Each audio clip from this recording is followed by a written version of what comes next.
You're listening to The Accidental Exile, stories of cities, strangers, and silence, and the people that we become when we leave too much behind.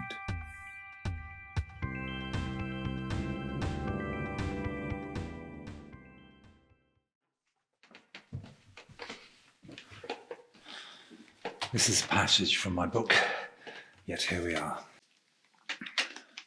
Yet here we are. It happens. I have some involvement in making it happen, but I still can't believe it is happening, and afterwards I wonder if it really happened. This is in thanks, part to an ability to engage with the beauty of life in those fleeting moments when it comes at us in full blossom, and mostly to do with people. People and their irrepressible spirit, their ability to connect out of the blue in the most unexpected ways.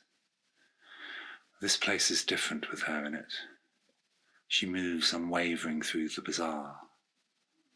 Now there are anchors where before there were none.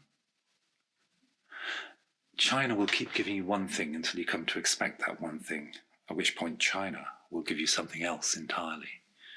You never know what is around the next corner. In this case, the corner in question was a gigantic ex-slaughterhouse built in the 1930s. A huge and imposing concrete edifice in the Art Deco style that also prefigured brutalism by some 50 years. The interior was a maze of bridges, passages and walkways, open to the sky, monastic, a place full of odd angles and strange decisions, an M.C. Escher fever dream. And what was around this most intriguing of corners? Further intrigue, in the svelte and enigmatic form of Anna, smoking coffee-flavoured cigarettes, a confection which has to be the most French thing ever, or perhaps the most Chinese interpretation of Frenchness ever.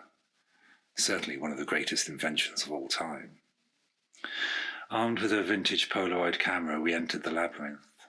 We idled away the afternoon and drifted into a languorous evening. At some point I found myself astride a bicycle, following her as she weaved through tree-lined streets that hummed with cicadas as we made our way towards a perfect bookshop, where we lost ourselves for hours in its arcades, as if we were acting out a French movie. The air was warm, and I wondered how many times this had happened to people in the past, how many souls, young and old, had passed their time here this way, on these streets, giddy with the sensation of being right here, right now, of having this moment and relishing every second as it slipped by into the past. I found myself thinking, can it possibly be any better than this? On the train home I reflected on the vast sweep of history, the innumerate people that have come and gone, lives lived, loved, lost, empires and nations rising and falling, bringing us to this breathless and energetic modern age. Over 7 billion people in a world so marvellous but so unfragile and certain. We may find ourselves halfway around the world, in a place we had never imagined we would be, like a grain of sand tossed by an indifferent sea onto a foreign beach. We are an ocean of people dragged by the currents of history. And yet we can have moments like this. Two people, two tiny souls coming together and finding a connection. Insignificant dots. It seems that the chances are infinitesimally small, yet it happens. One bright and hot afternoon in the dying embers of September, spent in the glow of each other's presence, as if we had known each other in eternity, as if it had always been this way.